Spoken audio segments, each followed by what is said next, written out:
Gentlemen, first, great to have a chance to speak with you. Before I go into anything, I gotta say, listening to your music, seeing your style, I thought of three groups.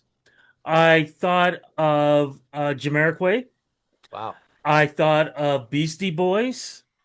Um, filming style, filming, not the rap, the filming style. I thought of Beastie Boys, and I thought of Isaac Hayes musically as well.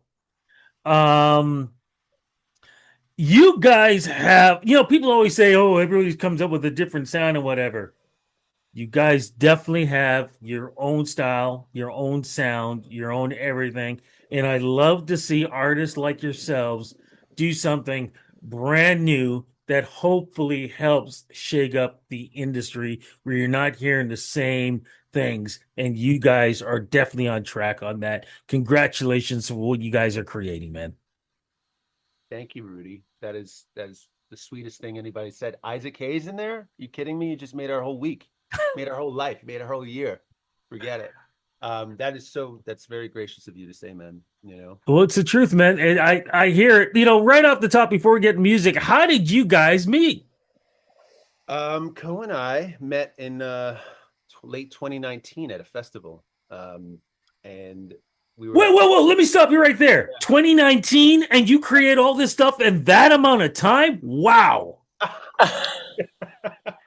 I'm thinking you're going to tell me, oh, we were kids and we met or something like that. No, I mean that's crazy because I feel like that was so long ago. But yeah, it was yeah, we met in 2019 at a festival as like full-grown adults, like playing music and acknowledging each other. And Kosta was I remember walking into soundcheck and Kosta was playing keyboard and drums at the same time, and he looked like George Harrison in a beanie. I was like, who's this guy? This guy's very cool. And I feel like we just kind of, when you see somebody that's kind of in their own frequency and in their own place, we just became very fast friends. And then the pandemic happened, and we started sending music back and forth to each other, and we're here now. We've had the most fun over the last 5 years, like making and dreaming about making music for people. Costa, what'd you think of Mike when you met him? I mean, first off, he looked incredible, and that's half the battle right there. Like just Cat looked like he took care of himself. You know, and then I saw his set and him playing, and I was like, I really dig this guy's energy and his vibe and his choices, and then we kind of hit it off at the airport the next day on the way back to LA. We ran into each other at the airport. Wow. Mike, what was it that the musically similarity, what things did you guys find that worked?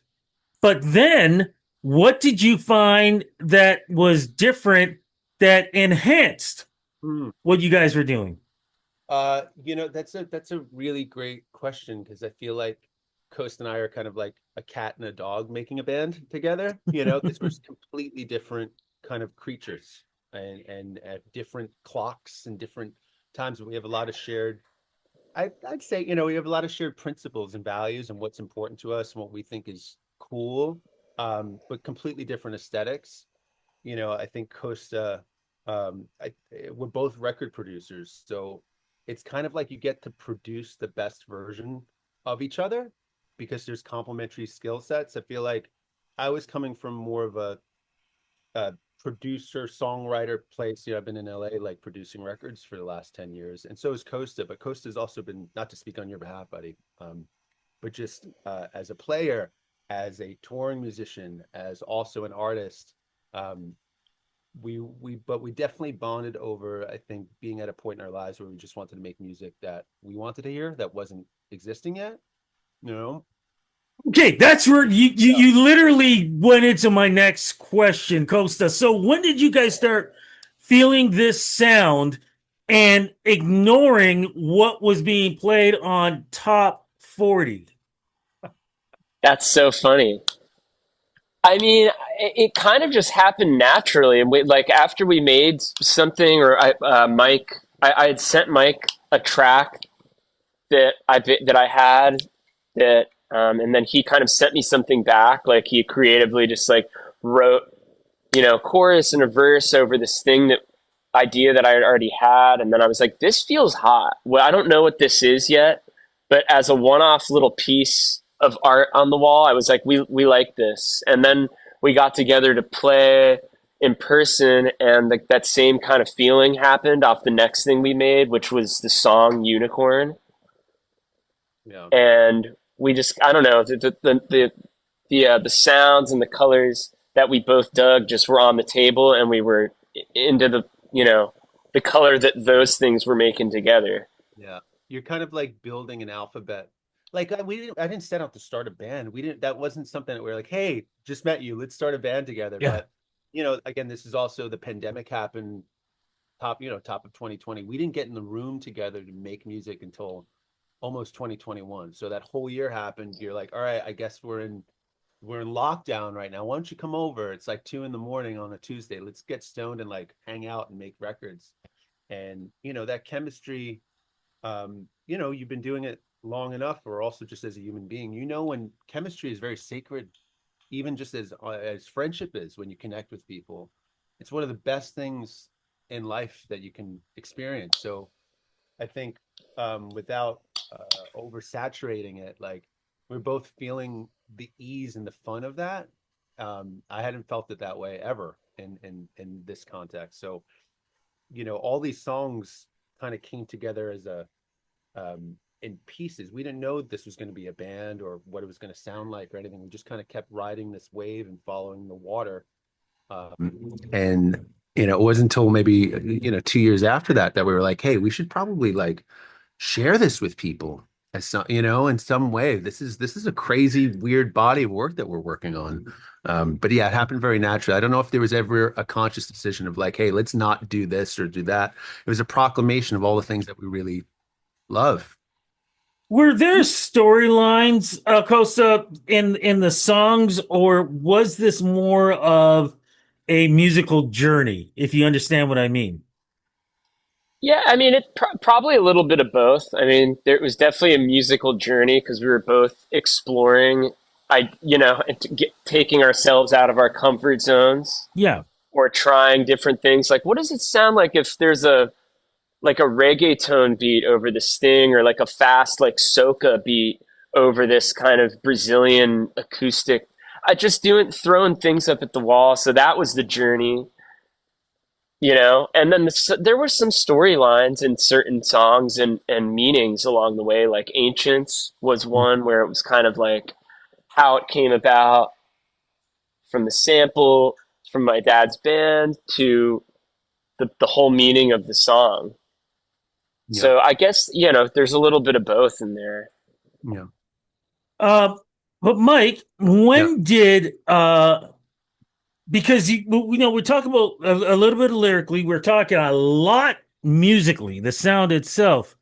Yeah. When did visually and what we were going to see with the music start to enhance? Because I feel like that's an extremely important part with you guys in this sort of trilogy you guys have made through your music. Well, again, that's very kind of you to say. I think when you're making things like as it's coming and you're writing a song, it's always so visual. We always talk about colors, and we're talking about production is like an exercise of interesting context. So there's always visuals, there's always movies. It's like I think you can relay a drum beat to a scene in a movie. I feel like there's a connection between topography and a snare drum sound, all of it. So while we're making this stuff, we're kind of making a creative Bible in tandem with it. Not that it's a Bible, but like just kind No, of no, I a get it. mission.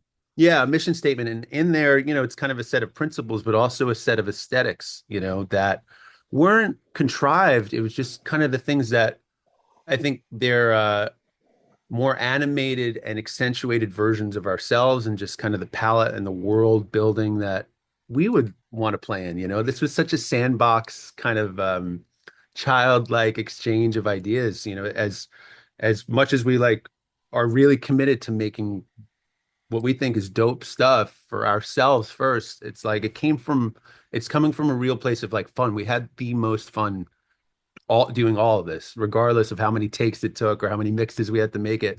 This was such a fun thing. And I think the visual aspect of it wasn't an afterthought. It was kind of in tandem, but we definitely, I think, we're very serious about like, well, people taste music. I taste music, you don't just see it, you don't just hear it, you like experience it. And, with everything being so available and there's so much music, you're inundated with so much information.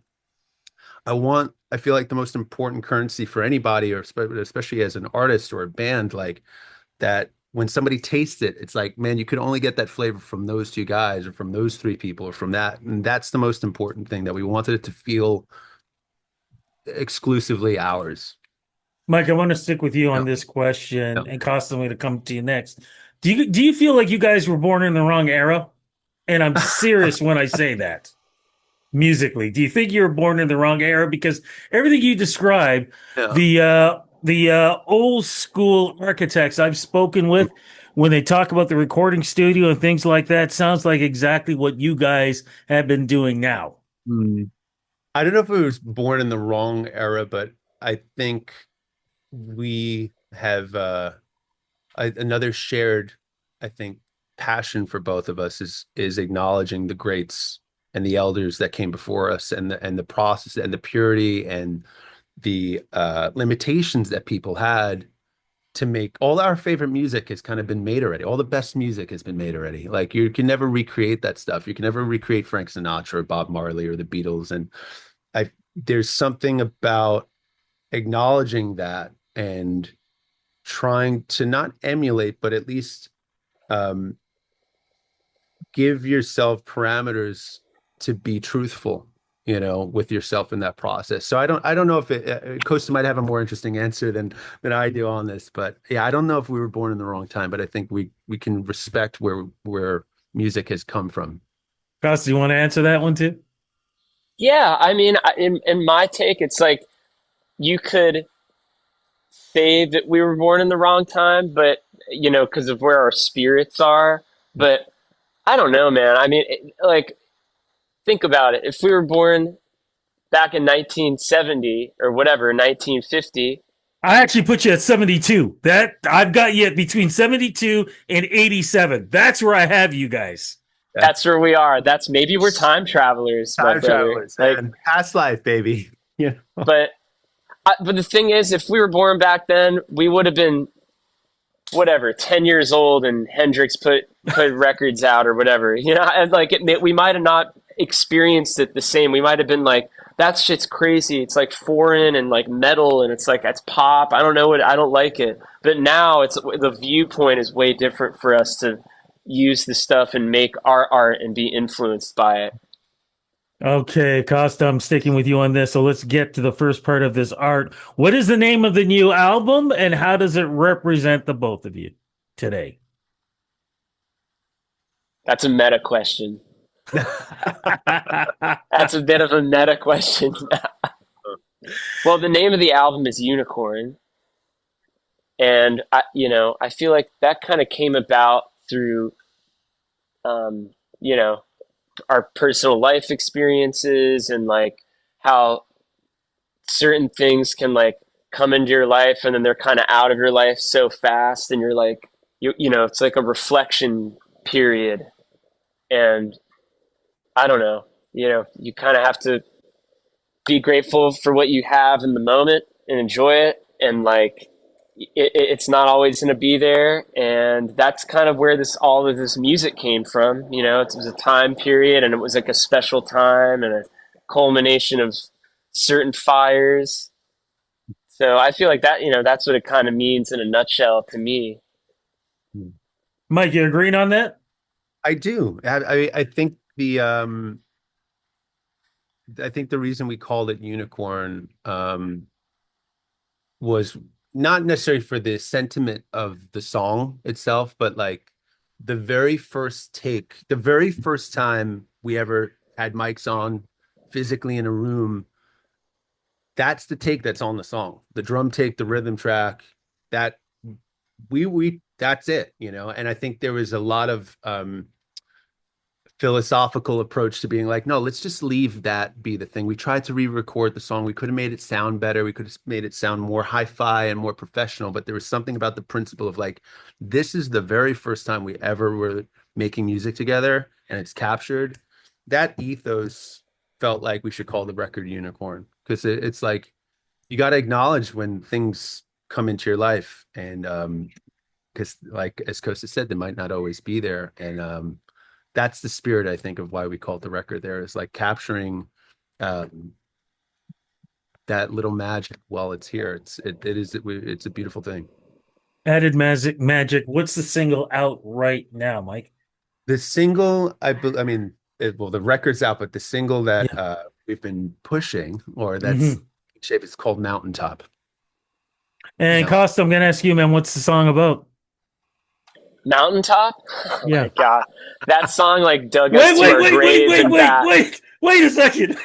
I ask you this. He starts dying of laughter. What's going on here? Well, no, I mean, in a nutshell, the the song, the everything from the title of the song to actually recording the song and how many versions it went. That thing used to be 10 minutes long. That thing, it was like it full on was like when we were tracking it and we're up, it's like 2 a.m. I was like, wait, it's going to be like some Isaac Hayes groove. And then it's going and we were like, oh, cool. This is a vibe. Like I think we got we captured the vibe and the moment. And that song has been just like a nightmare till like literally since like they're like, all right, the record's due next week. I'm in the studio re-recording the drums and the bass. I'm like, we can make it better. Yeah. Oh my And goodness. So the song itself is, our journey to get to that place. Wherever that place is for anyone listening or for us personally, I feel like comes out in that recording. That's why Mike was laughing. Okay, I'm just curious. How long is the song now? 3.5 minutes. Okay. So can we then say, going back to old school, that 10-minute version could be the remix or the long version for the Yes. 12-inch disc? Yeah. Can we say that? We can say That's that very possible. it's very possible. We might just put out like a Mountaintop album of every version of Mountaintop. But it's like that song we've done it again. It was probably at least 12 or 13 different versions, but each version of that we pursued ended up being sampled, or there were elements of those versions in all the other songs. Wow. So it's kind of like making this weird master tapestry, not intentionally, but we kept going back to all these versions, be like, man, that thing is dope. Let's pull this out of here and put it in Follow the River. Oh man, that's sick. Let's put this in Endlessly. So it wasn't like a big concept, but if there are Easter eggs, if anybody has good ears, there's like pieces of Mountaintop throughout each song on the record. I'm gonna go back listen to this whole thing over again, man. As soon as I get into the car, I gotta do that. Tour wise, what's gonna happen with you guys? Because we're going into the fall season, summer's almost over, and the winter season. Is there gonna be a tour happening? Oh yeah, there's gonna be. Go ahead, Mike. After you. Yeah, we're planning a tour. We're going to go to Europe before the end of the year, and we're actually coming to Canada. We're Right. doing this festival in Canada called Phono, and then we're also making our New York City debut in September. Yeah. Fantastic. Cannot wait. Guys, look, we're going to wrap this up, but I gotta say, I love talking to game changers.